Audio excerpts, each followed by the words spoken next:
Diabetes பேரை கேட்டாலே சும்மா அதிருது இல்ல. டயபெட்டிஸ்க்கும் நம்மளோட கால்களுக்கும் என்ன சம்பந்தம்? ஏன் காலை எடுக்கிற அளவுக்கு போயிருது? உங்க காலை எப்படி காப்பாற்றணும்ன்றத நான் சொல்றேன், சேவ் பண்ணி வச்சுக்கோங்க. டிஸ்கலரேஷன், குனிஞ்சு உங்களோட பாதத்தை பாருங்க, நிறைய இடங்கள்ல பிளாக்கா கலர் மாறுது அப்படின்னா கால்களுக்கு வர ரத்த ஓட்டம் குறையுதுன்னு அர்த்தம். அதனாலதான் இன்சபிஷியன்ட் பிளட் ஃப்ளோனால டிஷ்யூ டேமேஜ் ஆயிட்டு வூண்ட் வரும். வந்த வூண்ட் சரியாக ரொம்ப நாள் ஆகும்.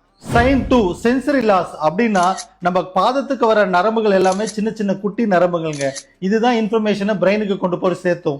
இந்த நரம்புகள் டயபெட்டிஸ் இருக்கவங்களுக்கு டிஜெனரேட் ஆயிட்டு சென்சேஷன் குறைஞ்சு மறுத்து போன மாதிரி ஆயிடும். 3 ஸ்வெல்லிங்க, ரொம்ப நேரம் உட்காந்து இன்ஆக்டிவ் லைஃப் ஸ்டைல இருக்கவங்களுக்கு, பிபி, கொலஸ்ட்ரால், தைராய்டு மாத்திரை சாப்பிட்றவங்களுக்கு நேச்சுரலாவே கால்கள்லாம் வீங்க ஆரம்பிச்சிடும். இது வீக்கமா இருக்கிறதுனால இந்த இடத்துல இருக்கிற ப்ரெஷர்னால பெயின், பர்னிங் சென்சேஷன்லாம் வரும்.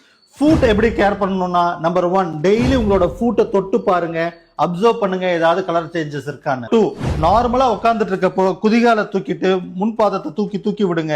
இது ஒரு 50 to 100 டைம்ஸ் பண்ணுங்க, ஒரு ஹேபிட்டாவே மாத்திக்கோங்க.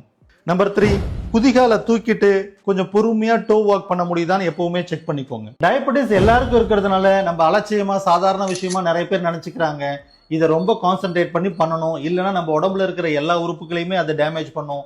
உங்க பாதத்தை பாதுகாத்துக்கோங்க. Just for the information, doctor Ram physio.